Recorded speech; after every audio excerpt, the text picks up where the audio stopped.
उत्तर प्रदेश के संभल में एक भाई ने खुद अपनी बहन की गला रेत के हत्या कर दी।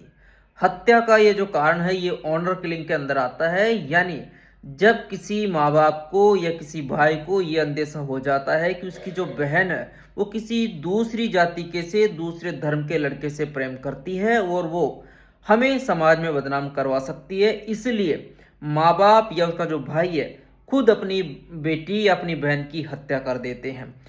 संभल का ये केस भी ऑनर किलिंग के अंदर आता है। इसमें रूप जहां नाम की एक मुस्लिम लड़की एक हिंदू लड़के शिवम सैनी से प्रेम करती थी और आसपास के जो लोग थे वो उसके भाई और उसके पिता को चिढ़ाया करते थे कि इससे उसके पिता और उसका भाई बहुत ज़्यादा गुस्से के अंदर थे और उन्होंने रूप जहां को समझाने की बहुत कोशिश की, लेकिन बार बार समझाने के बाद भी रूप जहां शिवम सैनी से प्रेम करना नहीं छोड़ रही थी, वो शिवम सैनी से शादी भी करना चाहती थी। गुरुवार रात उस रूप जहां का उसके भाई ने गला रेत के उसकी हत्या कर दी।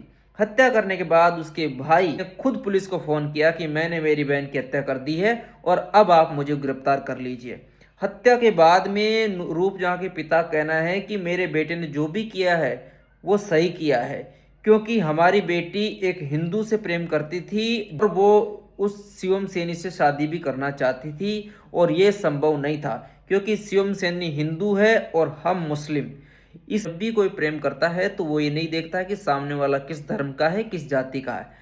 प्रेम समझदार लोगों का विषय नहीं है, ये एक पागलपन का नशा है। कभी कभी खुद की कुर्बानी भी देनी पड़ जाती है। यानी ये जो प्रेम है ये कभी कभी दोनों की हत्या करवा के भी मानता है, दोनों की जिंदगियां भी ले लेता है। ये विरोध समाज प्रेम का विरोधी है और प्रेमियों का विरोधी है समाज। यानी प्रेमी और समाज दोनों अलग अलग हैं, दोनों के अंदर कभी भी समानता नहीं मिलेगी, दोनों के अंदर कभी भी विचार समान नहीं होंगे। हिंदुस्तान के अंदर हर रोज ऐसे मामले आते हैं जहां पर कोई बेटी ऑनर किलिंग का शिकार हो जाती है, यानी अपने ही भाई और अपने ही माँ बाप के द्वारा मार दी जाती है, क्योंकि उस भाई को उस घर वालों को ये अंदेशा रहता है कि जो हमारी बेटी है ये आगे चल के शायद समाज में हमारी नाक कटवा दे, बदनाम करवा सकती है। इसलिए उसके जो घर वाले हैं उसको जहर दे देते हैं, कभी उसके फावड़े से हत्या कर देते हैं, को कुएं के अंदर फेंक देते हैं, कभी उसकी किसी और तरीके से हत्या कर देते हैं। यानी ये बहुत दुखदाई चीज़ है, दुखदाई विषय है और इसमें न जाना पता नहीं कितनी लड़कियां जान गंवा देती हैं, कितने लड़के जान गंवा देते हैं। आप इस पे क्या राय है कमेंट करके ज़रूर बताना। शुक्रिया, धन्यवाद।